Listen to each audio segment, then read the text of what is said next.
สิพามาเบิ่งว่าแต่ละมื้อเฮาเฮ็ดหยังตอนแรกเฮาก็สินึ่งข้าวเนาะนึ่งข้าว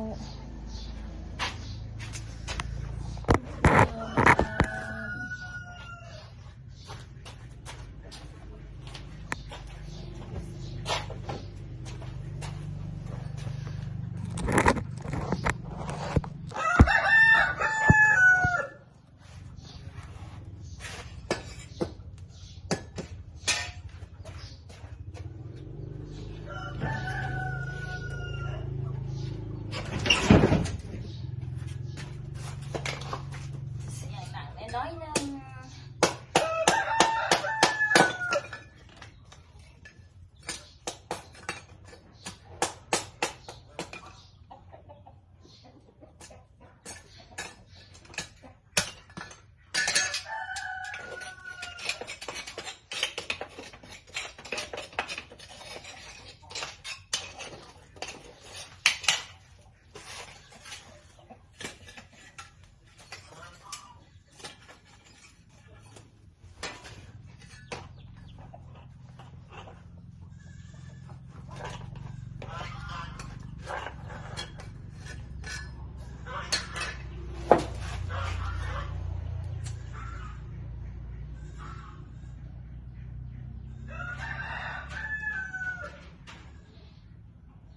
เอาสิพามาเบิ่งเนาะว่าแต่ละมื้อเฮาเฮ็ดหยังไง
ใส่แล้วครับมาข้างหม้อ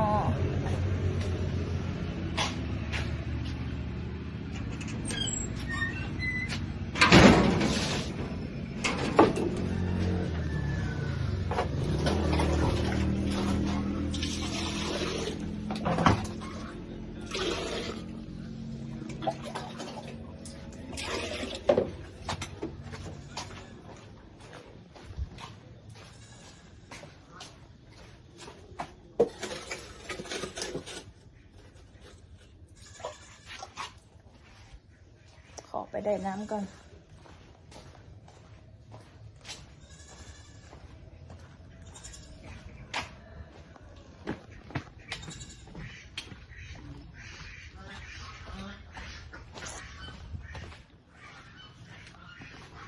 เป็ดไก่ก็อยากแล้ว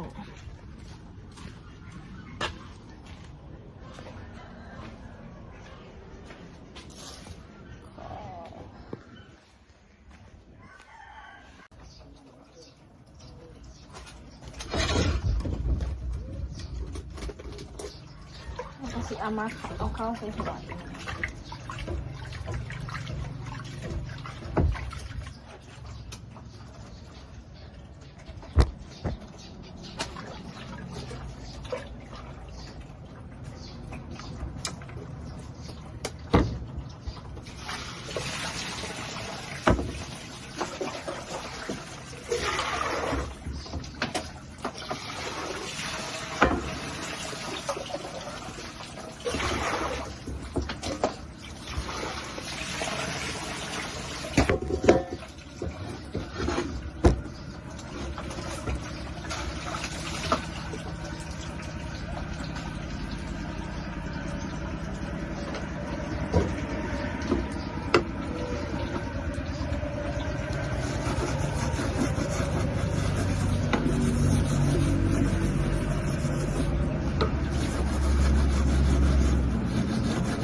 ข้าวแล้วก็จะเอาข้าวเย็นที่ยังเหลือมาใส่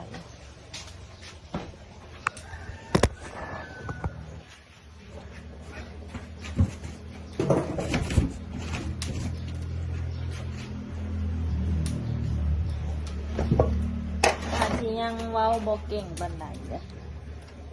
อาจจะเริ่มลงคลิปนะบ่เคยแบบอารมณ์แบบนี้อาจจะยังเกะกะกะแต่ก็ขอโทษขออภัยหลายๆเลย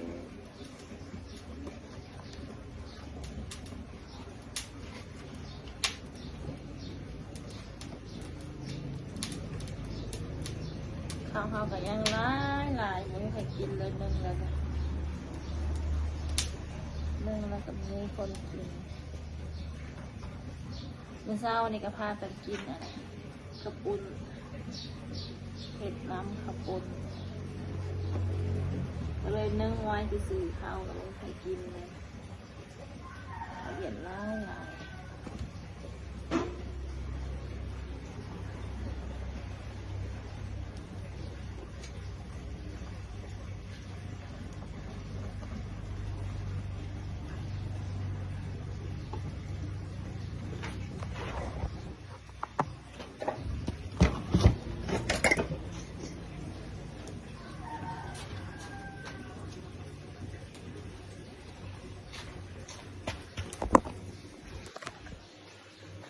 เอาก็สิมากวาดเฮือนต่อเรียกแต่ละมื้อของเฮาก็สิประมาณนี้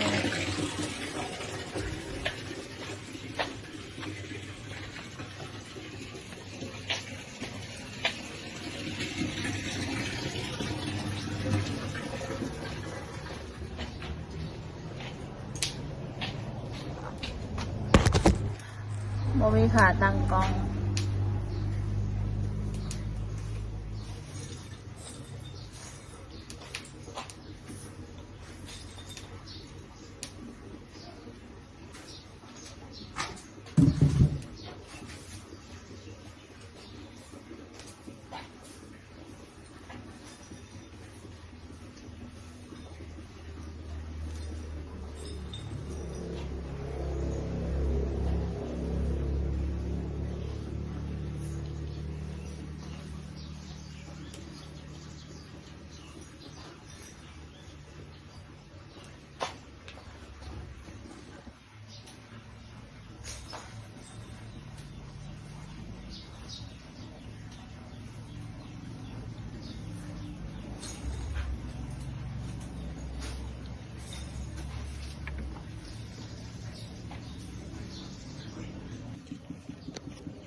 ครับก็ขึ้นมาโหดต้นไม้ของเขา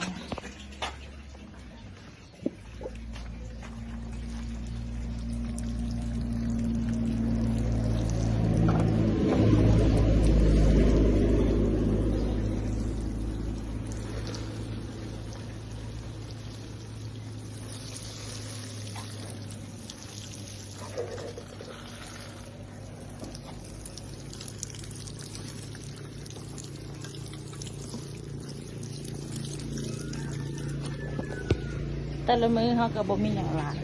เรียกเงินเรีย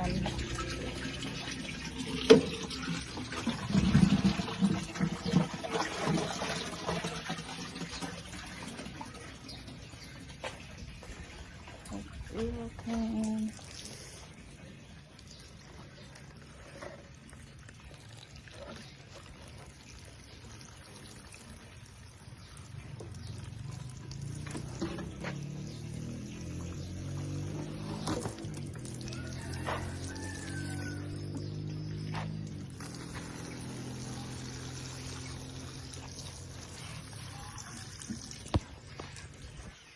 แล้วเขาก็สิไปเกลือไก่เกลือเป็ดเขาเนาะโหเป็นไก่อยากแล้ว ะอยากแล้ว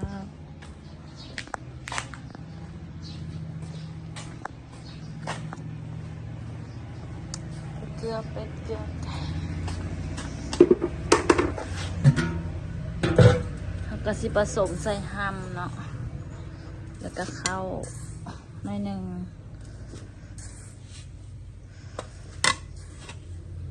เขาสิบเกลือหลายเพราะว่าเป็ดไก่เขาตายแล้ว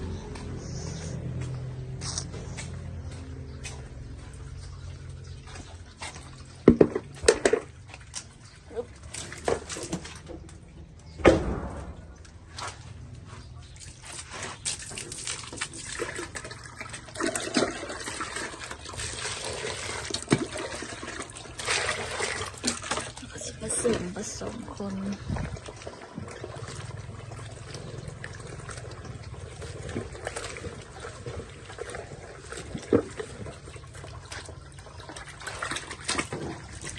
เอาแล้วเขาก็จะเกลือ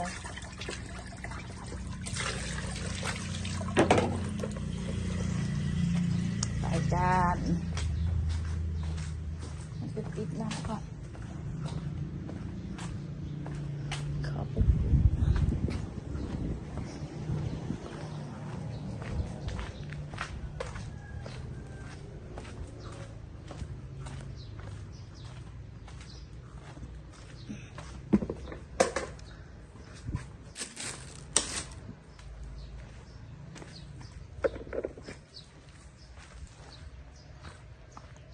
โอ้ทะเลก็อยากเลยซ้อมเลย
ว้ายทะเล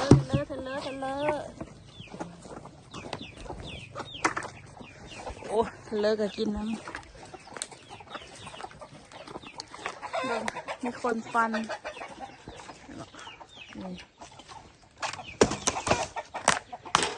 เจ้าฟัน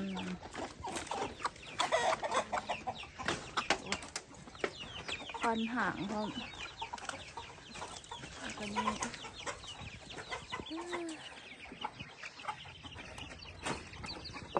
หิวแล้ว